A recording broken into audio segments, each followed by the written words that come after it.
자, 욥의 이야기 속에서 우리가 욥기를 통해서 고백되는 하나님이 우리의 정답이죠. 어떤 결과, 어떤 정답을 찾았을 때 그렇구나, 이게 답이구나 하고 우리가 무릎을 탁 치는 것처럼 욥기를 통해서 정답은 딱 하나님밖에 없죠. 그렇죠. 우리 인생의 답은 하나님이에요. 세상에서 아무리 똑똑하고 다 알아도 죽었는데 지옥이다, 그건 끝이죠. 답이 아닌 거예요.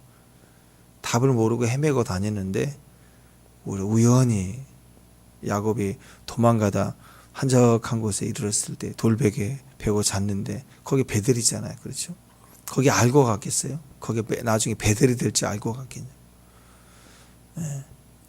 그러니까 이게 만나지는 것, 예비되고 예정된 걸 통해서 우리는 하나님의 답을 얻는데, 그게 답에 이르는 것이지 내가 알고 정하고 또 우리에게서 뭔가를 이렇게 출산해내는 그런 게 아니라, 우리 자녀들도 내 자식도 내가 낳는 거지만 사실 내가 만든 거 아니잖아요. 하나님이 주신 거고, 또 나를 통해서 출산돼서 또 그것이 우리에게 귀함이 되고 영광이 되고 축복이 되고 그런 거죠. 근데 결국 주님께 가는 거예요. 거기 소유권이 하나도 없는 거예요. 물질도, 우리 자신도 마찬가지고. 그러니까 주의 사명이라는 거, 또 주의 나라라고 하는 것이 우리가 어떤 대단히 그 변화나 각성이나 뭐 똑똑해져 가지고 또 하늘의 힘을 어떻게 받아 가지고 능력이 돼 갖고 뭘 또 해보겠다는 게 절대 아니라는 거죠. 우리는 평생 헤매도 괜찮고요. 또 갈수록 모르지 않겠어요? 여러분 그렇지 않아요? 갈수록 더 모르겠다고 생각 들지 않아요? 잘 모르겠다 그러지 않아요? 몰라요. 몰라. 평생 헤매도 괜찮아요. 맨날 거꾸로 가는 것 같은 거예요. 나만 멈춰 있는 것 같고, 나만 도태되는 것 같고, 이래도 하나님이 나를 쓰실까? 뭐 이런 고민. 근데 도착되는 곳은 하나님 나라예요. 주님의 임재예요. 그러면 그게 정답이죠. 정답. 평생 다 똑똑하고 다 하고 성경 박사고 근데 지옥 갔다. 그럼 그게 무슨 답이에요? 답이 절대 아니라는 거예요. 우리 답은 욥기에서는 크게 네 가지 핵심으로 기억하자 그랬죠. 네 기둥. 집으로 따지면 이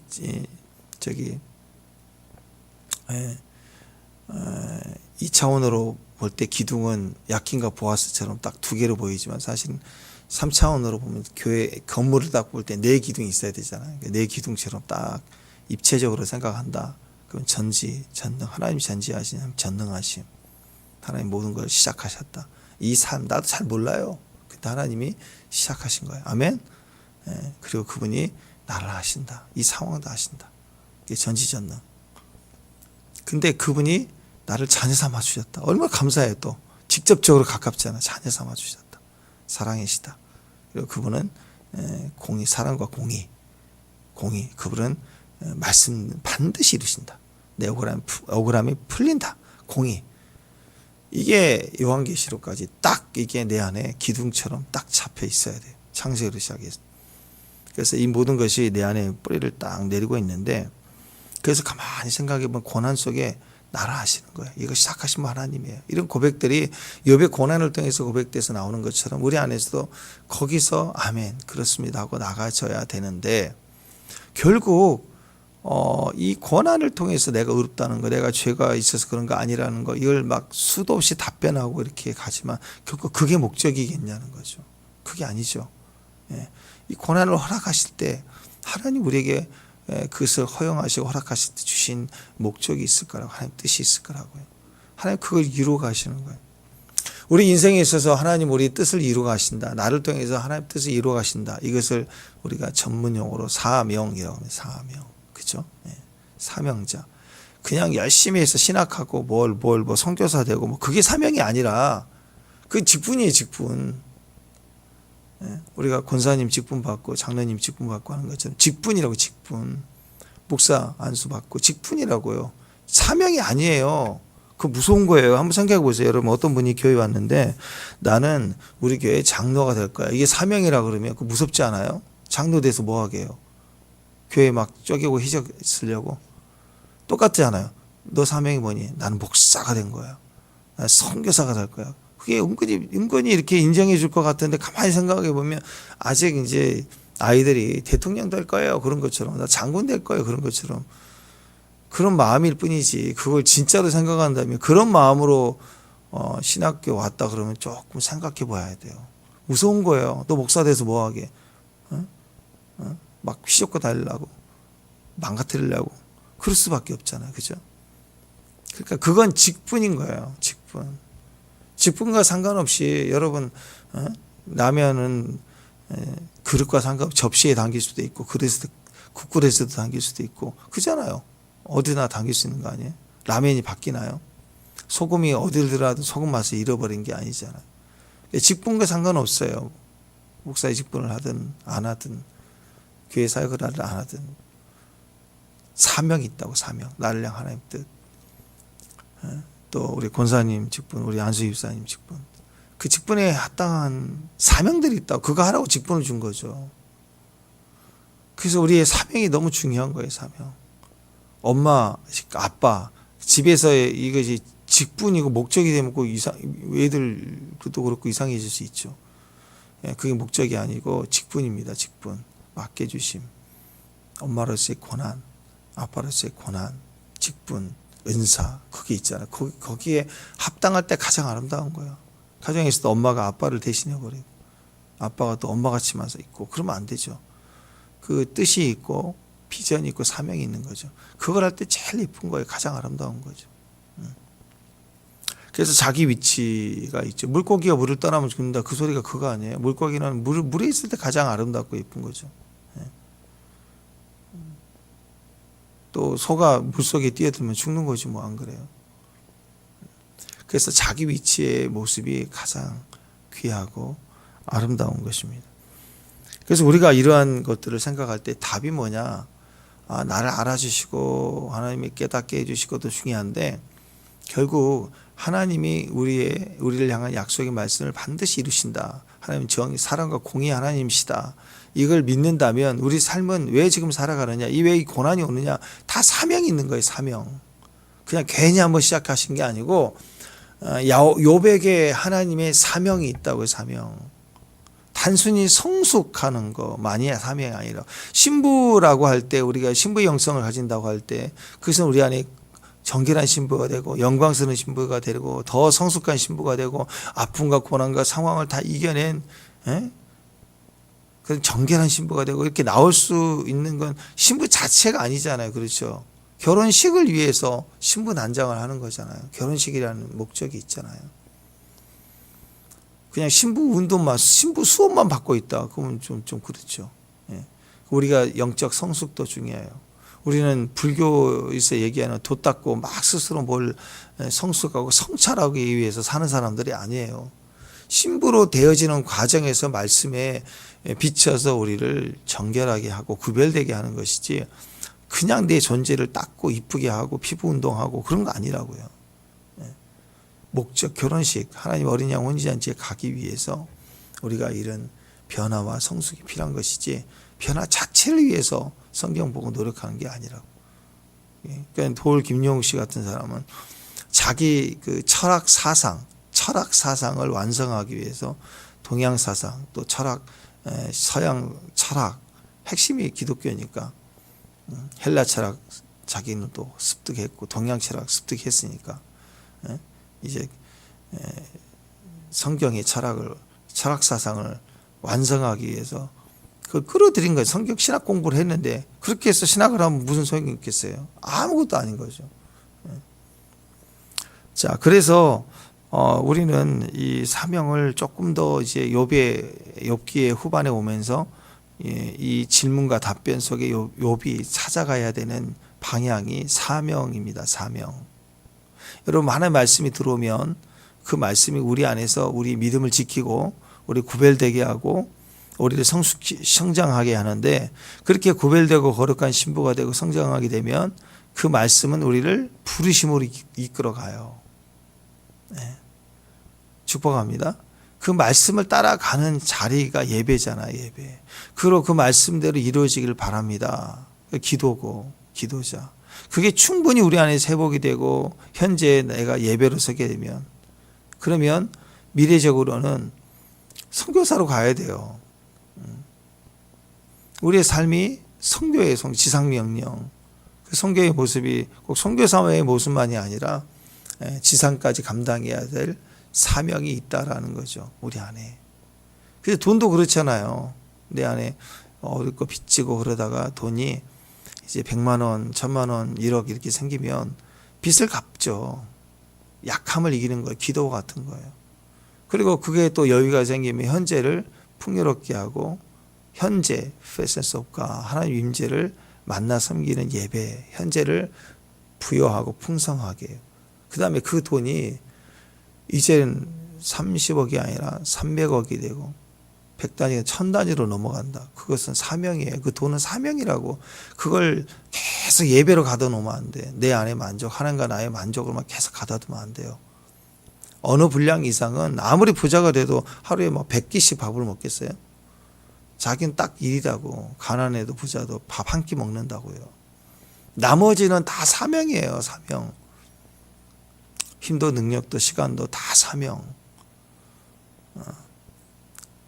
그래서 우리가 이 고난을 통해서도, 욥의 고난을 통해서도 사명의 영역들을 이렇게 깨닫게 돼요. 복음 안에서 성장할 때 우리는 이것을 사명으로 가기 시작한다. 그게 우리 부르심이라는 거죠. 그래서 우리는 여전히 고난이 없을 때, 내 안에 소유가 클 때 풍족하고 만족해 보이지만 욥의 삶에 가만히 보면 하나님에 대한 직접적인 주님 나를 부르셨다라는, 나를 부르신 부르심의 사명이 없어요. 그냥 의인으로서의 사명이죠. 가난한 자를 돌보고 이런 사명이지, 나를 직접 부르신 에레미야처럼 이사야처럼 딱 부르셔서 그거 하라고 하는, 이 부자 청년도 그런 거 아니야. 완전 완벽했죠. 핸섬하고. 근데 다 버리고 와라. 사명 주니까 근심하고 가잖아요. 고난을 통해서 우리가 제일 큰 축복은 내가 누군지를 알아요. 내가 어떤 부르심을 가졌는지를 깨닫게 되죠. 고난이 우리에게 주는 역할이 그런 사명을 발견하게 해주는 거예요. 내 색깔을, 내가 어떤 티백인지를 나를 통해서, 나는 어렵고 힘들지만 참 막 불순물이 들어오고 녹아내 내려가는 거, 내가 산화되는데 막 내 안에서 내 색깔이 나오기 시작하는 거예요. 그러면서 우리는 뭘 깨닫느냐?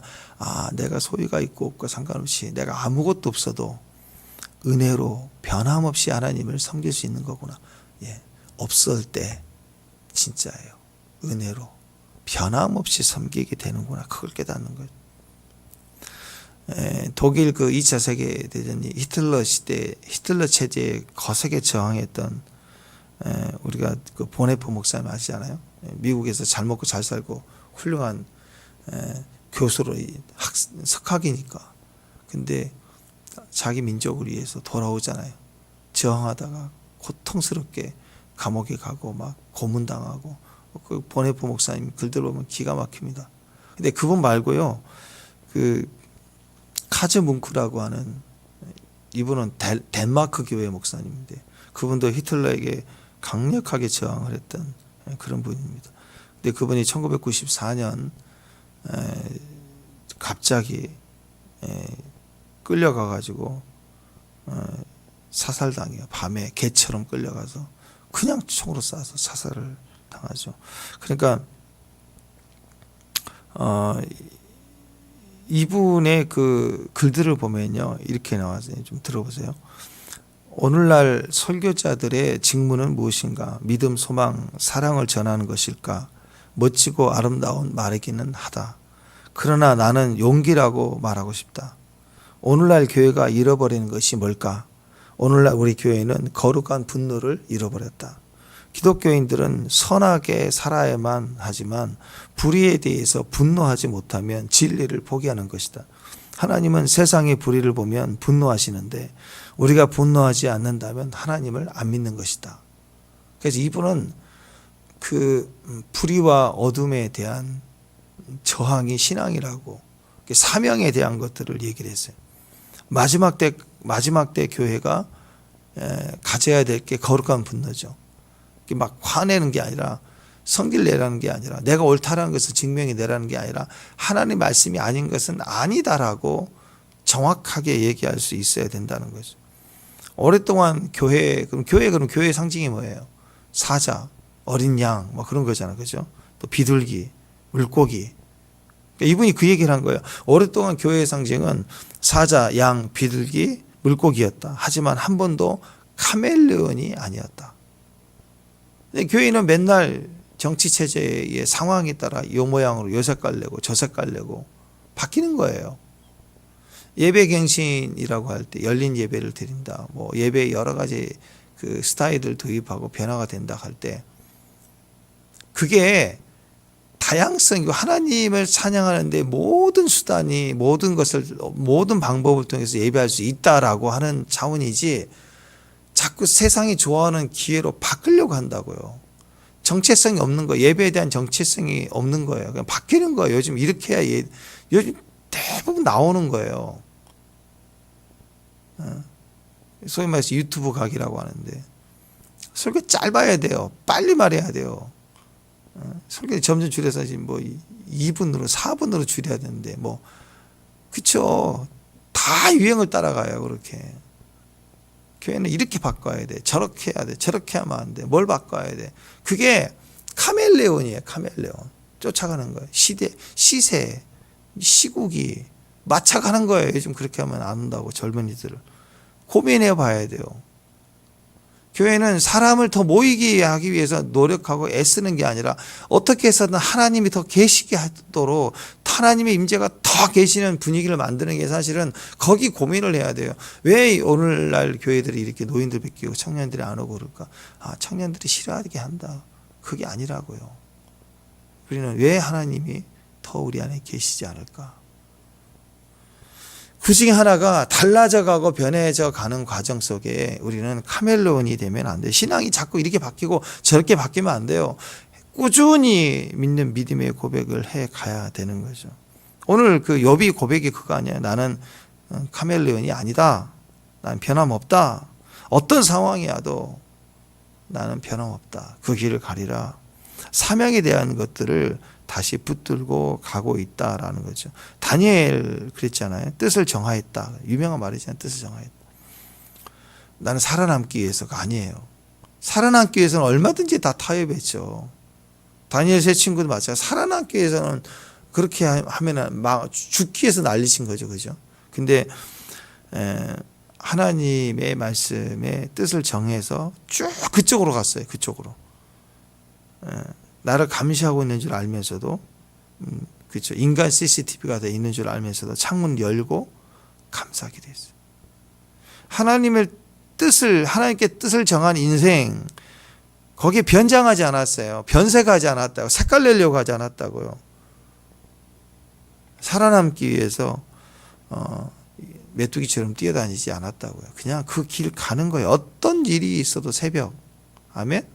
하루 영성이에요. 큐티하고 새벽하고 저녁 마칠 때 감사하고 오늘 끝이구나 생각하고 감사하고 딱 죽는 마음으로 자는 거니까 다 감사하고 옆에는 가장 가까이 있는 우리 가족들이 손 잡아주고 한번 안아주고 그리고 딱 진짜 죽는 것처럼 죽어요. 딱 감사 기도하고 찬양하고 주님을 찬송하면서 할렐루야 하고 잠들고 새벽에 눈 떴는데 주님 쓱 웃고 계시면 진짜 감사하고 눈 떴을 깜깜하면 새벽이다 하고 또 나오고 하루 영성으로 살아가는 게 맞는 거예요. 하루하루 적그리스도가 이러니 뭐 칩을 받으면 그딴 소리 하지 말고 이러니 저러니 전쟁이 나든 어쨌든 우리는 몰라요. 아는 건 예수 그리스도 나의 구주 내가 맡겨준 일 오늘 사명 잘 감당하고 믿음으로 간다라는 마음으로 가는 거예요. 가는 거. 뜻을 정하고 변하지 않고 그 믿음대로 가는 거. 어떤 상황이 와도 하나님 섬긴다라는 자기 믿음을 따라가는 거. 근데 보니까 오늘 30장이 넘어오면서 욥의 고백을 보면 이 참 재밌는 게 이게 정말 아이러니하면서 정말 이게 고통스럽죠. 고통스러운데 이해가 안 되는 것 중에 하나가 고난을 당하면 의인이 고난을 당하면 뭐 세상적인 전쟁 기금 뭐 이런 것처럼 엄청난 어떤 고난이 오는 것이 아니라요. 그때 꼭 보면은 약자들이, 진짜 약자들이, 말이 이제 선하게 얘기하니까 약자가 아니라 비루들, 성경에 얘기한 비루들이라고 하는 사람들이 와서요, 깐죽거리고 찌르고 시비 걸고 조롱한다는 거죠. 이게 괴로운 거예요. 의인의 고난 때는 꼭 이래요. 계속 엎친 데 겹친적으로 이렇게 막 악인이 더 큰 악으로, 더 큰 무서움으로 공포로 오는 게 아니고, 의인은 그냥 이 고난은 또 견뎌내요. 십자가 고난이 와도 견뎌낸다고, 우리에게서 하는 게 아니에요. 근데 우리를 흔드는 것은요, 그 고난 중에 그 다음에 벌어지는 일들이 깐죽거리는 거예요. 자, 다윗이 압살롬 반역으로 도망갈 때 보세요. 그 큰 고난을 당했잖아요. 물론 다윗의 삶에 다윗이 씨를 뿌리는 죄의 씨앗으로 인해서 자녀들 사이에 칼부림 나고, 그 배경에서 다윗을 반역하고 하는 일들, 그래서 압살롬이 반역을 했지만 결과적으로는 다윗의 삶 속에 하나님, 예수님을 반역하는 그런, 하나님 나를 뒤흔들려는 대반역의 역사들을 보고, 배도를 보고 하는 것들을 상징하잖아요. 근데 어쨌든 다윗이 고난 중에 도망가요. 도망갈 때 뭐라고 그랬어요? 시므이가 나타나가지고, 이 사악한 자여 가거라, 피 흘리는 자여 가라, 가야, 막 하잖아요. 그러니까 옆에 있는 아비새가 저 죽은 개가 내주 왕을 저주한다고 가서 저 머리를 베겠다고 왕이 허락해달라고 하잖아요. 그러니까 우리 삶 속에 아비새의 말처럼요, 의인이 고난을 당하면 꼭 다윗 앞에 그 죽은 개 같은 무리들 와서 막 조롱한다고요. 예수님께 3년 반 동안 사역할 때 얼마나 많은 사람들 살려냈어요. 얼마나 많은 사람들이 은혜를 받았어요. 기적을 받고 몰려다니고. 근데 예수님 십자가 잡히자마자 못 박아라부터 시작해서 뭐 옷을 제비 뽑으면서 너 내려와 봐라, 머리에 팻말을 붙이고 또 막 조롱하고 그 깐죽거린다고. 그 중에는요, 이상하게도 전혀 모르는 무리가 아니라 아는 무리예요. 눈 마주치면 김서방이잖아, 이렇게 하는 분들이 와서 뒤집는다고요.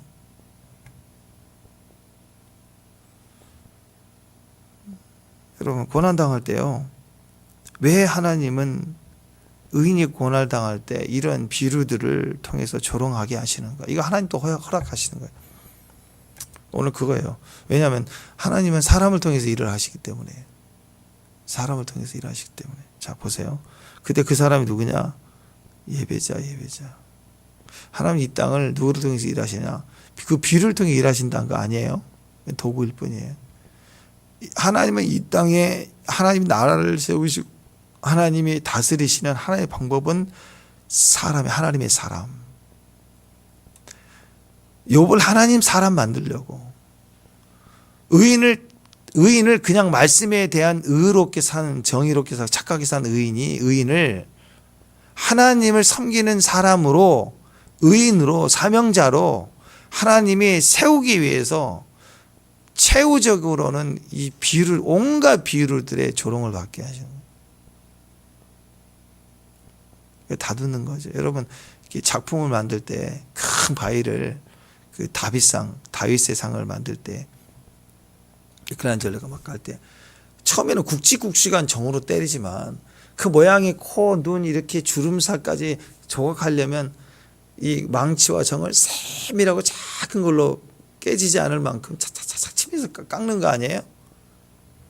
굵직굵직한 문제로 다룰 때가 있지만 그냥 그걸로 넘어가지 않아요. 큰 걸로 퉁 치고 그냥 가시는 게 아니라고. 그냥 교통사고 나도 뒤에서 뒤통수를 탁 치고 가시고 그런 게 아니라고요. 의인의 고난은 굵직한 삶에 나를 브레이크 걸리기도 하고 큰 문이 열리기도 하시지만, 하나님은 친밀한 일상의 삶 속에서 하루하루의 숨결 속에서 나를 깨닫게 하시고 나의 세미한 것까지 조각해 가신다고요.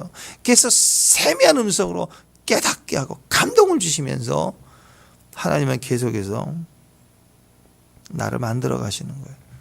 왜? 하나님의 법칙은 세상을 하나님의 사람을 통해서 일하기 때문에 세미한 걸 깎으려고 그런 정들을 그렇게 망치로 쳐서 깨서 조각하려고 이런 깐죽거리고 조롱하고, 특히 잘 모르는 사람이 아니야, 아는 사람, 그리고 그 중에서도 내 덕을 본 사람, 그런 사람들을 통해서 깐죽거리게 하는 거예요. 거기서 기다리고 끝까지 인내하는 거죠. 그러니까 이 땅에서 하나님의 그 사람을 통해서 일하신다 할 때 그 사람이 누구냐? 예배자죠, 예배자. 당연히 예배자. 그래서 다윗에 보면은 다윗이 불태운 것, 다윗이 예배를 배운 곳이 광야였고, 처음에는 아버지 집에서 형들은 막내를 아버지 양 치는데도 돌려보내고, 사무엘 기름병 들고 왔는데도 사람 취급 안 하잖아요. 부르지도 않아. 걔가 뭐 부르지도 않잖아요. 근데 그렇게 막내로 제일 험한 거에서 양치는 일을 할 때 다윗은 거기서 예배했잖아. 예배자 있다고. 또 다윗의 인생의 가장 큰 예배는 도망자의 삶을 거의 23년 이상 광야로 도망자로 할 때 광야에서 예배, 시편의 예배가 다 거기서 나와요. 조롱 중에 저 악인들을 막 시작해서 내 마음이 확장돼 싸우니 다 그렇게 나오잖아요. 그게 광야를 경험하는. 그게 다윗이 또 광야를 졸업한 것처럼 보여서 나라가 평탄하고 전쟁에 나가지 않을 만큼 여유가 있을 때 한 2천만 원 정도 기도하지 않아도 될 풍요로움. 근데 그게 망할 짓이었죠. 기도하지 않아도 될 만큼 새벽 잃어버리니까 다윗이 바스바 번호가 또 무너지잖아요. 그죠? 그러니까 광야가 또 필요한 거예요. 그러니까 또 이렇게 압살롬 반역 일으키니까 또 광야로 내침을 당하고, 광야로 갈 때마다 예배가 회복이 되고 예배가 사는 거예요. 그랬던 다윗이 도망자의 삶을 갈 때 그 위대한 고백이 나오잖아요. 시므이가 비리어 죽어라, 피 흘리는 자라 가거라, 가버려라, 막 조롱할 때, 막 개가 짖는 것처럼 짖을 때 듣기 싫죠. 그때 다윗이 뭐라고 하나, 그때 아비새에게 그래 가서 쳐버려라. 다윗이 그런 게 아니라 뭐라고 그래요? 시므이가 막 질러대는 그런 소리도 감정으로 막 올려오고 패고 아파도 그것을 갖다가 예배의 도구로 삼아요. 그 순간 예배를 드려요. 하나님 앞에. 어떻게? 저주하게 내버려두라. 그걸 통해서 내가 아프고 패이는 거잖아. 그걸 여호와께서 나의 온통함을 감찰하셔서 그 저주 때문에 하나님께서 나를 선으로 갚아줄 거예요. 그렇죠? 나는 죄가 아닌데 넌 죄야, 나쁜 놈이야, 너 속였어, 막 뒤집어 씌울 때 난 아니야 그럴 수도 있지만, 상황이 그거 아니야 한다고 비교 안 되는 깐죽거리는 말에 똑같이 멱살 잡고 시비하겠냐고요. 그 대꾸해서 될 일도 아니잖아요. 그러면 아프게 할 때 아파야 돼요. 난 아니니까. 하나하나 여론에 반응한 게 아니라 오히려 그걸 더 아프고 더 속상할 때 그 온통함을 가지고 가야 돼. 이걸 예배로 하나님 아시니까 내게 갚아주실 거라고 믿는 거예요. 그래서 억울할 때는 말하는 게 아니라 그냥 가는 거예요. 그냥 그걸 예배로 삼아서. 다윗은 그 순간 재물을 삼아서 대가를 지불하는 거죠. 여호와께서 내게 선으로 갚으실 거야 하고, 그렇게 그걸 가지고 하나님께로 가는, 법궤로 메고 가는 것처럼 내 고난 억울함을 가지고 하나님 앞에 나아가는 거죠. 나아가는. 근데 오늘 욥을 보면은 욥이 잘 대답하고 잘하고 있는데, 지금 보니까 약간 욥이 오늘 맞아요. 니들이 뭐 어제 저기 했죠. 너희 보석을 알아? 하도 말을 깐죽거리니까 니들 보석 알아? 결정타를 내렸죠. 왜? 욥의 친구들도 학식이 있고 능력이 있지만 그렇게 욥같이 부자가 아니었고, 보석을 한두 개 가질 수 있지만 욥처럼 많은 보석의 종류와 그런 어떤 보석을 캐내는 것과 뭐 이런 것까지 다 알 만큼 박식하잖아요. 그러니까 보석이라는 지식을 꺼내놓을 때 아무도 대답 못할 만큼 전문적인 이야기를 통해서 네 알아? 하면서 답을 못하게 하고, 그래도 난 다 아는데 보석 귀한 것보다 하나님 귀한 게 더 귀한 거예요. 이렇게 결정타를 날렸죠. 이만큼 신앙의 고백이 분명했다는 거예요. 근데 문제는 계속된 이런 질문 속에 다윗처럼 그냥 하나님 앞에 엎드리면 더 좋았을 거예요. 예수님이 그 깐죽거릴 때 그래 한번 보자 하면서 십자가에서 잠깐 있어. 너 그대로 있어. 십자가에 내려오셔가지고 막 그 박은 못 빼갖고 그냥 몇 번 찍어버리고 막 발로 차버리고. 주님 그러셨나요? 그럴 때는 깐죽거릴 때 반응하지 않는 거지. 반응할 필요도 없고 그 고난을 예배로 계속 안고 가는 거죠. 그것처럼 욥이 그랬으면 좋을 텐데, 오늘 욥을 보니까 욥이 엄청 화가 났어요. 화가 나가지고 예. 8절 보니까 그들은 본래 미련한 자의 자식이요 이름 없는 자의 자식으로서 고토에서 쫓겨난 자들이다. 니들이 미련한 자의 자식이야. 욥도 이제 약간 성질 나오죠. 이름 없는 자들의 자식이에요. 저것들이. 근데 이들이 누구냐로 보면 지금 이렇게 욕도 욥이 욕 비슷하게 이제 강력하게 이제 독서를 하려고 해요. 1절 보세요. 1절. 예.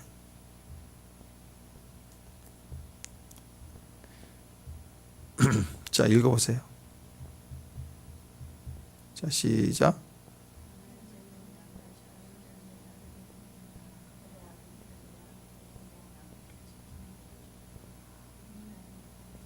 여기 보니까요. 나보다 젊은 자들은 나를 비웃네. 이제 오늘 이제 여기 3장에 나와서 이렇게 욥이 욕을 하는 대상이 누구냐? 이 세 친구가 아니라 자기 주변에 있는 젊은 자들이에요. 그리고 그들은 뭐라고 하냐면 1절 후반에 그들의 아비는 내가 보기에 내 양떼를 지키는 개 중에도 둘만한 못한 자들이라. 신랄하게 인신 공격하듯이 비슷하게 저것들은 아주 비루들이야. 저거 아주 그냥 아무것도 아닌. 누가 상대해줘? 너희들 출신이 그건데. 이런 식으로까지 나왔어요. 자, 이들이 누군지 아세요? 이들이? 예. 시므이처럼 죽은 개와 같은 무리들이라. 그러니까 이 자리까지 가려고 하나님 계속 이제 파헤치는 거죠. 욥이 옳고 정의롭지만 그 속에 깊은 곳에 약자들의 고난에 서서히 무너져가는. 자, 흥분했습니다. 개만 또 못한 아버지 욕하는 거. 자, 어쨌든 그들의 아버지 아비를 또 건들고 있어요. 막 이게 이제 쉽게 얘기해서 이런 거죠. 이렇게 세상 이 젊은이들이라고 하는 무리들은 세상 인심과 같은 거예요. 돌아보면 어제도 계속 얘기했잖아요. 자기가 잘 될 때는 아부하고 막 칭찬 받으려고 하고 칭찬해주고 뭐 멋있다 그러고 그랬다가 좀 어려워지니까 아주 입에 닿지 못할 욕을 나에게 하는 거죠. 비난하고. 그러니까 욥도 저것들이 아닌데 하면서 그런 이야기를 하는 거예요. 여러분 세상 인식이 다 그래. 그잖아요. 왜 정승이 개가 죽으면 손님이 더 많다고 그러잖아요. 정승이 죽었을 때는 안 모여요, 사람이. 정승집이 정승의 개가 죽으면 바글바글 한다고 그러잖아요. 이게 인심이에요, 세상 인심. 돈이 되나 안 되나, 저 사람 돈이 있나 없나, 나한테 불리한가 어려운가, 형편이 좋아 보이는가 좋아 보이지 않는가를 따져서 득이 되면 개가 죽어도 가는 거고, 득이 안 될 것 같으면 네임덕, 대통령도 네임덕 그러잖아요. 네임덕. 딱 1년 남기면 대통령 말 안 들어요, 정당이 다. 또 내려갈 사람인데 먼저 다음 차기 주자에게 몰려요. 똑같아요. 세상 인심은 항상 욕심을 선택해요. 우리가 예수님 순환을 여기서 볼 수 있는데 욥도 그 과정에서 이걸 깨닫는 거죠. 근데 그게 우리 안에서 그게 분노로 올라올 수도 있다라는 거. 근데 여러분 우리가 첫째 경험하고 알아야 될 것은 예수님도 그렇고 모든 의인의 고난도 그렇고 욥을 통해서 알게 되는 거예요. 세상 인심이 그런 거예요. 세상 여론은 조작이 되는 거예요. 인심도 내가 착각했던 것이지 다 그런 거예요. 원래 사람은 그래요. 그래서 그때 의인들이 큰 충격과 마지막 고난을 당할 때 생기는 마음이 그거죠. 야, 사람 세상 인심 무섭다. 야, 세상 사람 참 무섭구나. 사람이 무섭다. 사람이. 그러니까 고난을 당하면 그걸 깨닫게 돼요. 그러면 이제 사람이 하나님이 없는 사람들은 거기서부터 이제 내가 보자 하면서 그때부터 내가 제기를 하고 성공에 갈수록 이 사람은 갑질을 하게 돼 있어요. 그 다음부터는 이제 강해지는 거예요. 무시하게 돼요. 더 일부러. 그게 다 상처에서 나온 거예요. 상처. 그 자리까지 가봤기 때문에 점점 강해지는 거죠. 그래서 인간을 존중하지 않게 되는 거예요. 그러니까 여러분 우리가 이런 과정 속에서 우리는 고난 중에 하나님을 더 경험하고 사람에 대한 실망은 하나님에 대한 경외함으로 가야 되는데 사람의 실망에서 하나님의 경외함으로 안 가면 사람은 그런 것들이야 하고 무시하고 자기 의를 더 강하게 하는 쪽으로 간다.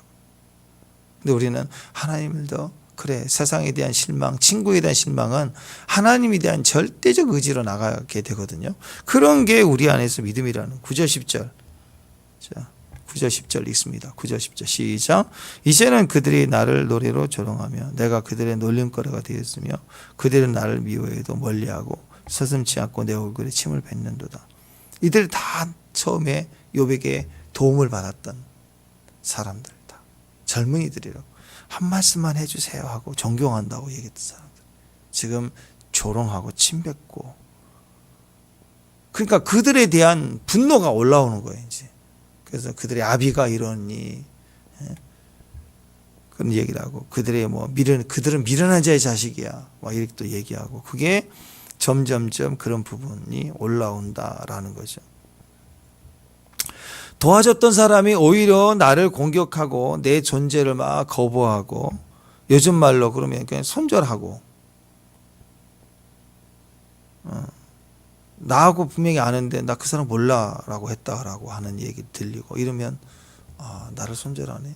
이런 사회적 거절이 사실 더 우리 안에 화가 나는 거죠.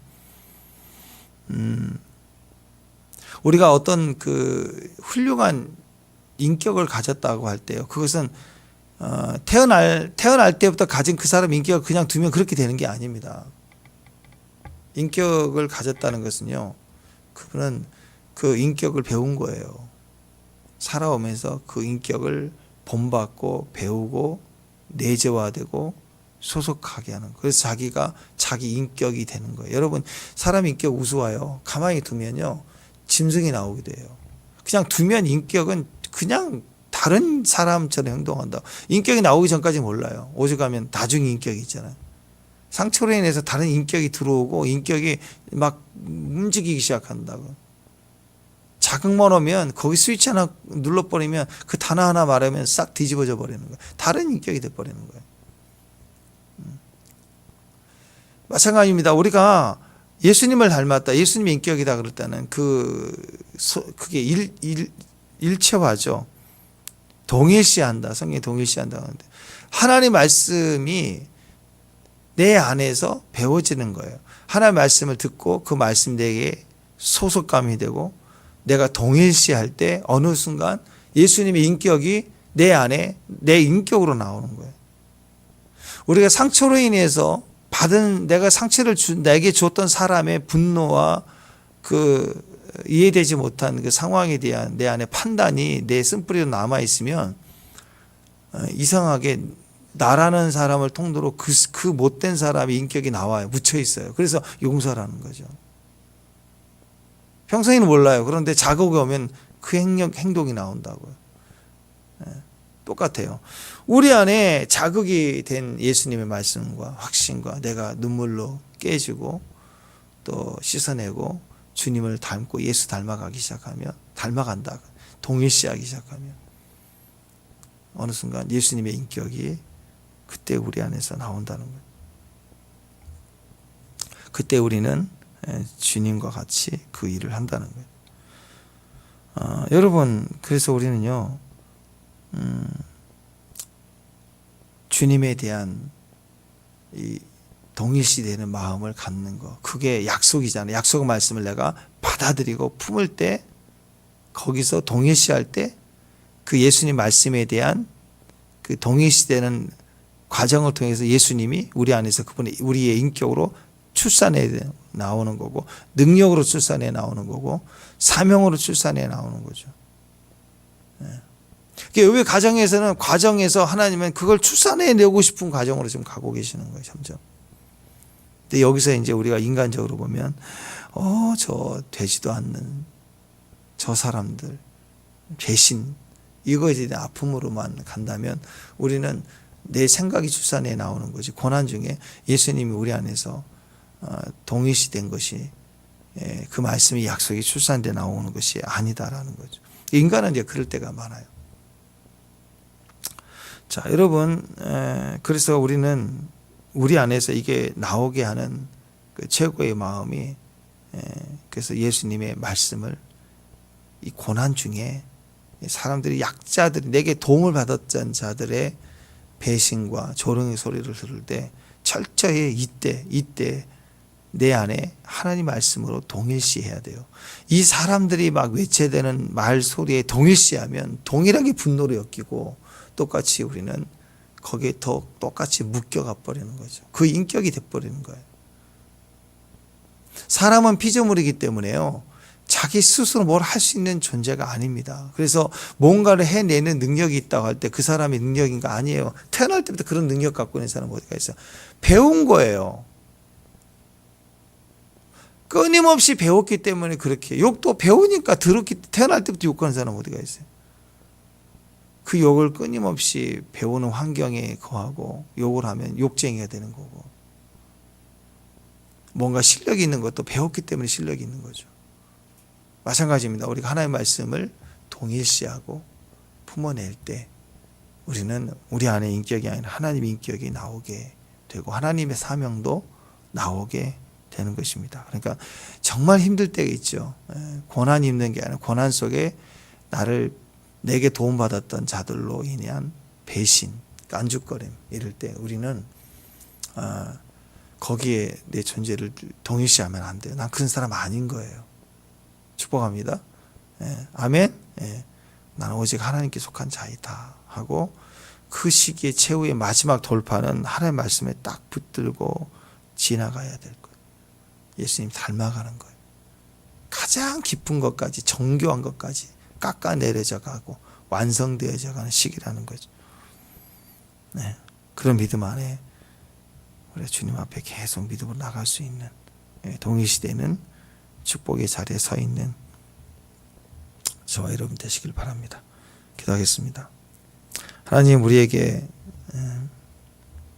예수로 말미암아 빚진 마음 갚을 수 없는 하나님 은혜와 사랑을 통해서 우리를 구원하신 주의 사랑을 또 그의 은혜를 또 우리를 향한 그 신묘막측한 주님의 계획과 사명이 바로 우리 안에 우리의 고백으로 동일시되고 하나가 돼서 또 우리 삶 속에 주님의 나라가 되도록 우리를 인도해 주시는 과정인 줄로 믿습니다.